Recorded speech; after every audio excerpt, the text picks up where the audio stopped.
Welcome to MS Talks 2.0 Let's Discuss Facts, a series brought to you by Novartis. With any diagnosis, it not only impacts the person having to deal with it, but also the people around them. It can be hard for anyone watching a loved one going through a hard time, and understanding how to support someone can also be tricky at times.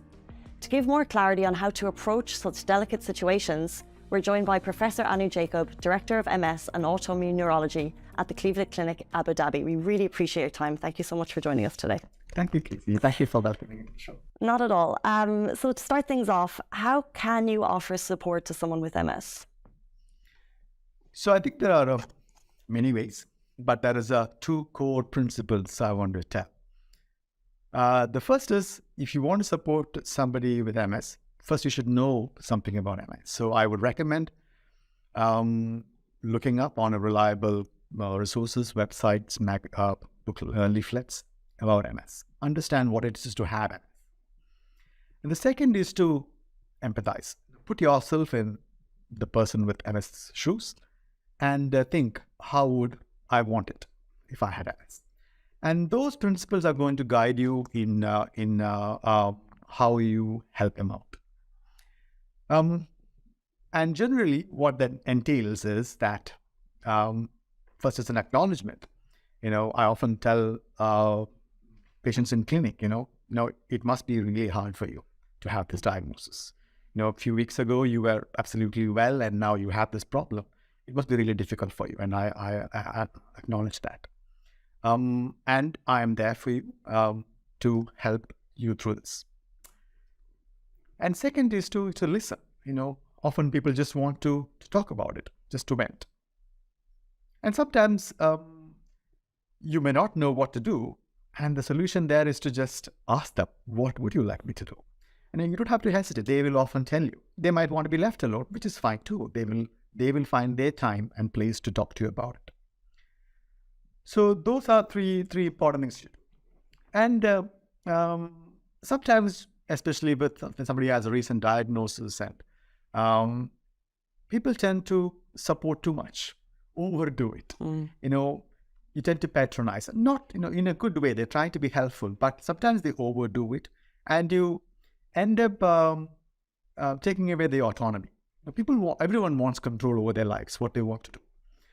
Let's take an example. Let's say if you and your friend were going to the mall, and she says, I'll drive. And you say, no, I'll drive. Don't. Let her, that's what she would normally do, let her do it, Or if you're going for a long walk or a day, spend a day out walking. If she wants to walk, well, let her walk. Don't say, no, you will be tired. It's for that person to decide. They say no, and they learn with time, and they know their boundaries.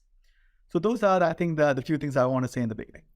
True, very clear advice, thank you. And what would you say to someone who's supporting a patient who's just been diagnosed with MS?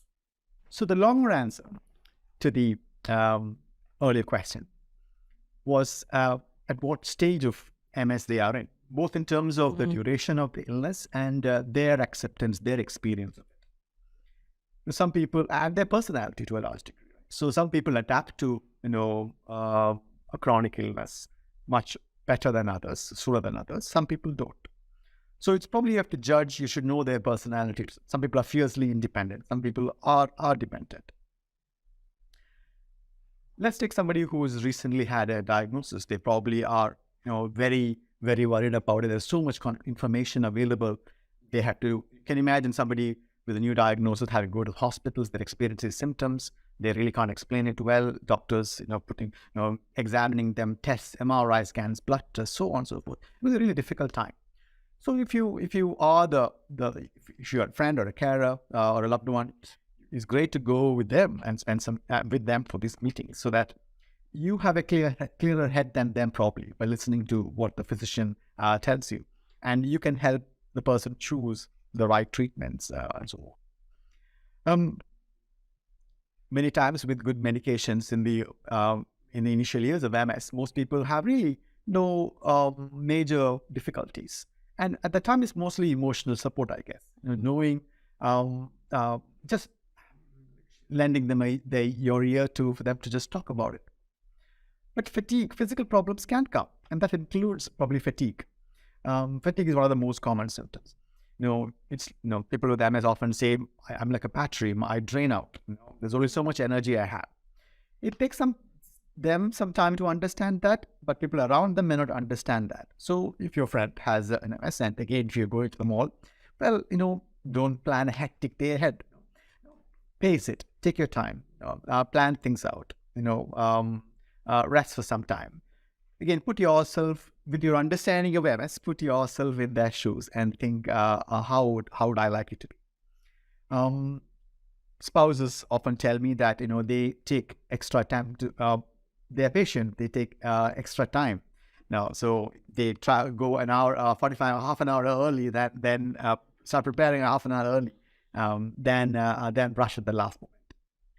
Some people find difficulty. Some people with MS, as time goes on, may find difficulty in multitasking. They cannot handle multiple tasks at the same time. You may not be able to handle all the duties at home at one go. You might need some help with that. So partners have to be, understanding. Family, extended family, and everybody, and I suppose everybody understands. If you explain to people, everybody understands, and they will all pitch into various degrees. With modern treatments, most people with MS do well, but there are people who haven't had the opportunity to receive good treatments, and they may, over time, develop physical issues. And again, so our how you could help them also varies. There might be occasions when they might, need a helping hand when they walk, support, help in the house chores, shopping.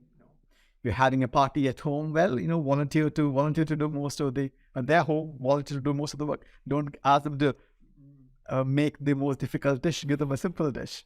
So put yourself in their shoes and try to we're trying to make them live normal.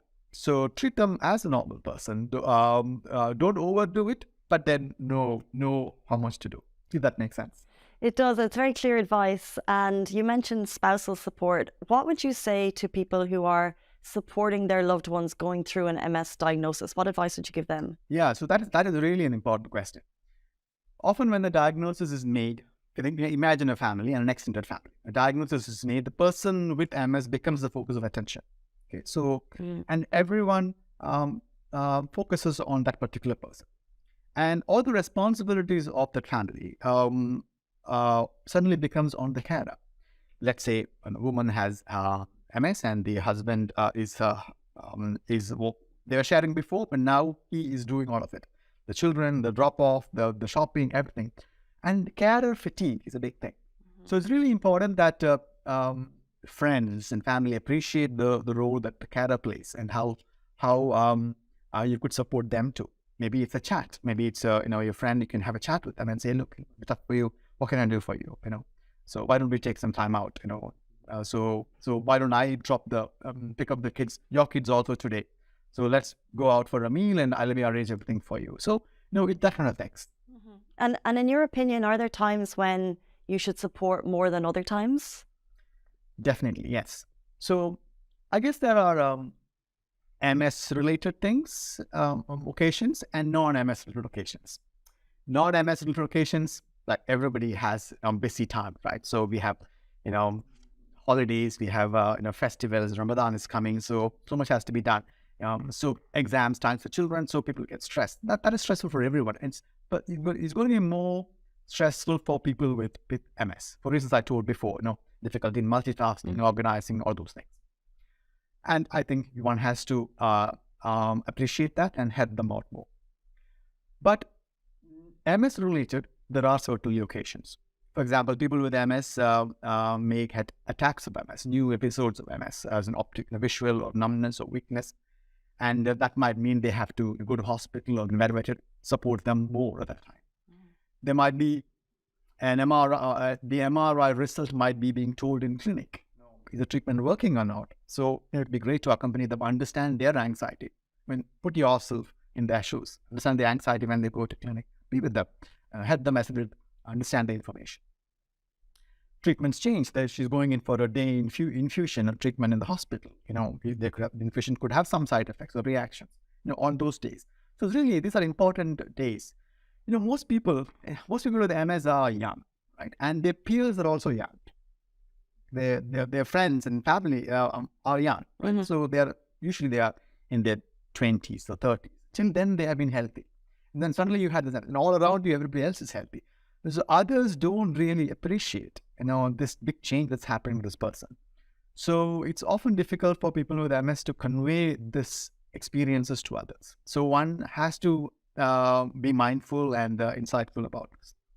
Empathy is a big part of it. Let's move on to diagnosis within children. And do you have any advice for parents who might, for example, feel guilt at their children being diagnosed? This is a common question. Often patients may not, parents don't necessarily say this in clinic, but you can sense it. I can reassure parents that there's nothing to be guilty about. It is not your fault. It's not anybody's fault. It's not the child's fault. It's not your fault. There are 3 million people with MS across the world. So there are 6 million parents out there. And there's nothing you could have done. It's not your fault. So I would firmly reassure you that it is nothing to do with you. It's just bad luck. And moving on, there are many times when people might be suffering alone. Why do you think this is the case? Why do you think they don't reach out for help? It is true. People do suffer sometimes on their own. So I think the deeper question is, you suffer alone because you don't tell others. People around don't know. And you don't do that because of 2 reasons, I guess.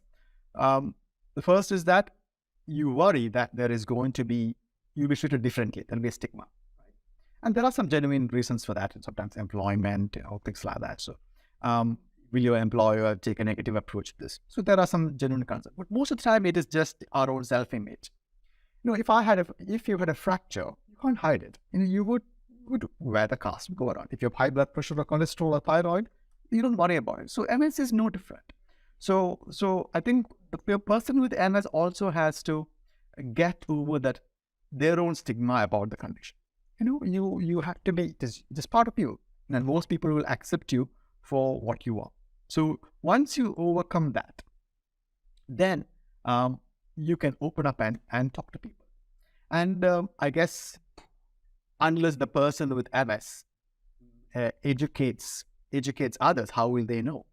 So, and everybody understands, even small children understand. If the mom is diagnosed with MS and she's struggling to, she doesn't tell the children, often they don't understand why isn't mom as good as before. But if you tell them, look, mommy and daddy are there, or mommy is there to help you, and we will do all the fun things, but mommy has got a condition, it's called MS, but nothing's going to change. And they do, those who have children will understand that they do understand. They do take it on board, and they'll be fine.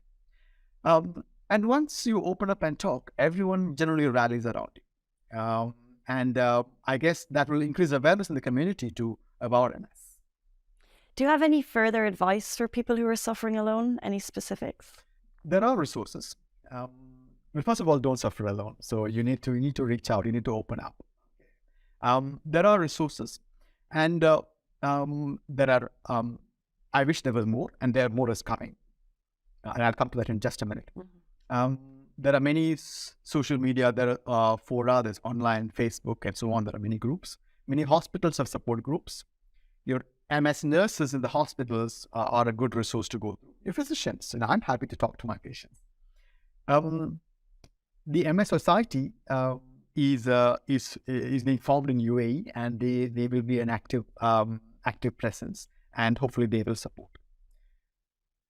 If you have an opportunity, if you meet another person or reach out for another person with MS, it is great to have another person who has the same condition as you, just to discuss, just to talk, because you share a mutual bond. I as a physician may never truly understand what it is to have MS, but a person with MS will always understand another person with MS. So I would strongly recommend that you find friendships with people who have others who have MS, and that is going to definitely help. And even the carers, I know of. I was just speaking to a close friend of mine who has MS, and they have friends. One of them has MS, and they find their company very useful. They plan things together. So I would strongly recommend that. One more thing I wanted to add is to reach out to counselors, and they are a valuable resource. Most people with MS haven't met somebody else with MS. They may don't want to share it to their own family for various reasons. In such cases, counselors are an amazing resource. It's in your own time, in your own space, and nobody else needs to know, and they can help deal with the emotional roller coasters that one goes through. So I would strongly recommend that. That's amazing advice, doctor, but how do you actually know you're doing it right? That's a very good question. Well, most of the times, people become less anxious. They become their usual self. They resume all their normal activities. And that means that you've been helping them. In fact, they may ask you for more help. This is also a good thing. They know that there are things that they can do and they can't do, and they are reaching out to help, which is a good sign. True, a network of support is so important. And you briefly mentioned MS Society. Are there any further networks of support for people in the UAE who have an MS diagnosis that they can find? Yes. So the MS Society is being formed. They already have a landing page. They'll be launching in full force in the near future. And I think that is going to be a great resource. I understand there will be patient community activities for so on and so forth, many activities. So that is going to be, I think, most countries have that. If you really want to reach out now, go online, and there are so many. MS is a very common condition in other parts of the world. So, and you will find lots of friends online. You can talk to them. That was very insightful, very valuable information. Dr. Jacob, we really appreciate your time this morning. Thank you so much. Thank you. That was MS Talks 2.0. Let's discuss facts.